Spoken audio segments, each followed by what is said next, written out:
Отбасы деген не? Отбасы әр адамның шағын отаны. Отбасына әкең, анаң, атаң, әжең, аға әпкелерің, іні қарындастарың кіреді. Қазақ отбасының қалыптасқан әдет-ғұрыптары бар. Үлкенді сыйлау, айтқан ақылдарын тыңдау. Отбасының үлкендері кішіге ақылшы, қамқоршы, кіші көмекші. Үй ішіндегі әр адам өз шама шарқына қарай еңбек етеді. Анаң үй тазалығына қарайды, тамақ жасап, кіріңді жуады. Бала тәрбиесіне көңіл бөледі. Әкең еңбек етіп, отбасын асырайтын табыс табады. Ауладағы тіршілікпен айналысады, мал қарайды.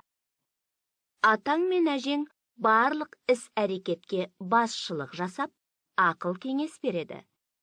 Ал үйдегі балалар ата-анасының қолғанаты.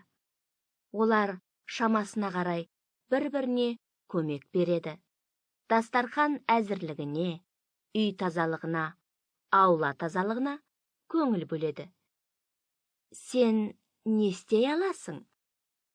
Тыңда, қайтала. Бұл менің анам. Менің анам әдемі.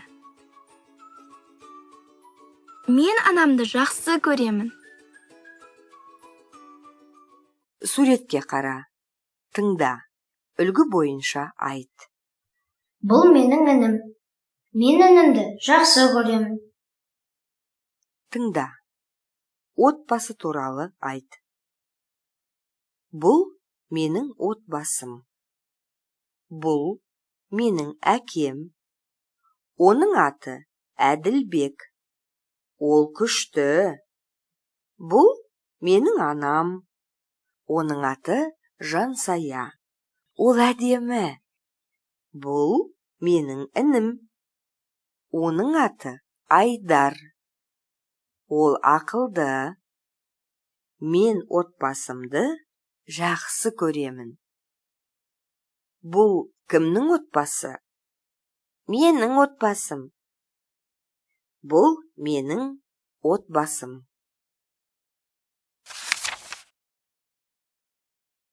Екінші тапсырма. Тыңда, ретімен нөмірле.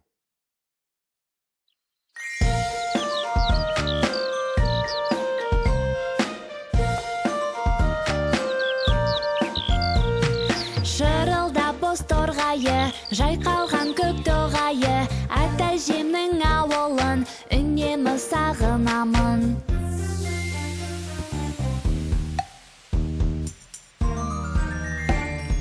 Ауыл деген бақыт қой, ата-әжем алтын қой, ауылымды аңсадым, жазда іздеп барамын. Жұпар жусаннан қиды, күлде үйрек қалқиды, қолыңдар көп үйірде, жайылады өрістеп.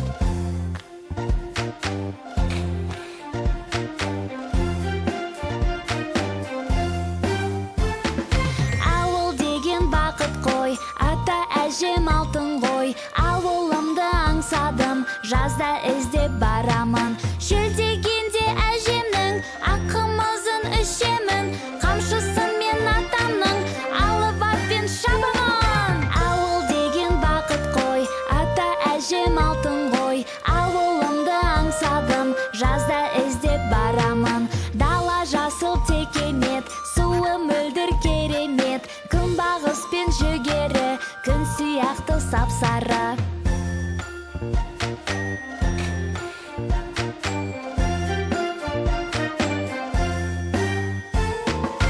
Ауыл деген бақыт қой, ата-әжем алтын қой, ауылымды аңсадым, жазда іздеп